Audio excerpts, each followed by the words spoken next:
અને વર્ષોથી હતું તો બનાસકાંઠા જિલ્લો ખૂબ મોટો ભૌગોલિક રીતે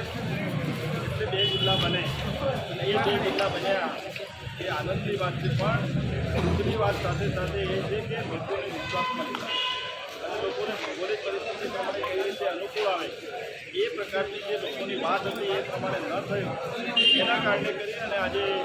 સમગ્ર મારા મત વિસ્તાર ધાનેરામાં 4 દિવસથી જ્યારથી થયું ત્યારથી સતત લોકોના ફોન આવે કે અમારે વર્ષોની માંગણી હતી કે બનાસકાંઠા સાથે રહેવું છે, પાલનપુર સાથે રહેવું અને મારા પણ ધ્યાનમાં આવ્યું ત્યારે 1 મહિના અગાઉ મેં પણ મુખ્યમંત્રી સાહેબને આ બાબતે રજૂઆત કરી હતી કે ધાનેરાનો વિસ્તાર એ બનાસકાંઠા સાથે જોડાયેલો છે અને બેંકોમાં, ડેરીમાં, બાકીના તમામ પ્રકારના વહીવટી તંત્ર અને ટકાવાલાની ભૌગોલિક રીતે બનાસકાંઠા વર્ષોથી જોડાયેલો ધાનેરા તાલુકાની બનાસકાંઠા સાથે રહે તો એ બધા માટે સારું છે અને ધાનેરાની પ્રજા માટે પણ સારું છે, પરંતુ સંજોગોના કારણે કરી વિશ્વાસમાં મત લીધા સિવાય ખરાબની અંદર જ્યારે એને ભેળવી દેવામાં આવે ત્યારે સમગ્ર ધાનેરાની અંદર ખૂબ મોટા લોકોનું ઉશ્કેરાટ છે અને એના ભાગરૂપે આજે સર્વ સમાજ અને હિતરક્ષક સમિતિ સંપૂર્ણપણે ધાનેરા બંધનું એલાન પણ આપ્યું છે અને એ કારણે આજે સંપૂર્ણપણે ધાનેરા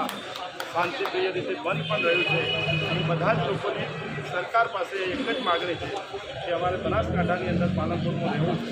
અને ધાનેરાનો જે છેવાડાનો વિસ્તાર એ પાથાવાડા બાજુ સાઈડના પાછળ ગણો, કિંમત ગણો, બાપલા ગણો એ લોકોને આ 80 થી 85 કિલોમીટરે ખરાબ થાય છે. આટલું મોટું અંતર કાપીને અવળી દિશાની અંદર જિલ્લામાં જવું એ કોઈના માટે હિતકારી નથી. આ માટે સમગ્ર ધાનેરા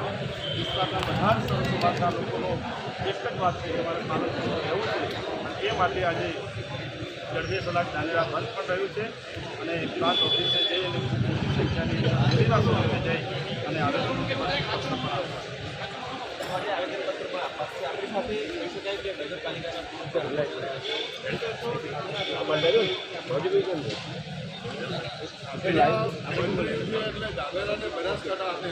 બનાસકાંઠા જિલ્લાના જે વિભાગ થયા છે તેને લીધે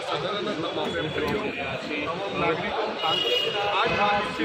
કે અમારે બનાસકાંઠા ધાનેરાને પણ સાથે રહેવાનું કારણ કે અમારે આ બાજુ થરાદ જઈએ તો થરાદ અગવડ ના પડે અને અહીંયા આગળ જઈએ તો અમે ગાંધીનગર જુઓ તો ગાંધીનગર માગણી આવતા હોય તો અમારે જિલ્લાનું કામ થઈ શકે. અમારા છોકરા ભણવા માટે ગાંધીનગર જવું છે તો ગાંધીનગર અમે છોકરા મૂકીને ભણતા અમારું કામ હોય, જતા કામ હોય તો થઈ શકે, કોઈ હોસ્પિટલનું કામ હોય તો પણ થઈ શકે. એનાથી અગત્ય કે રાજસ્થાનમાં સાધન ધાનેરા ઉતારી જાય, બારમેરનો માણસ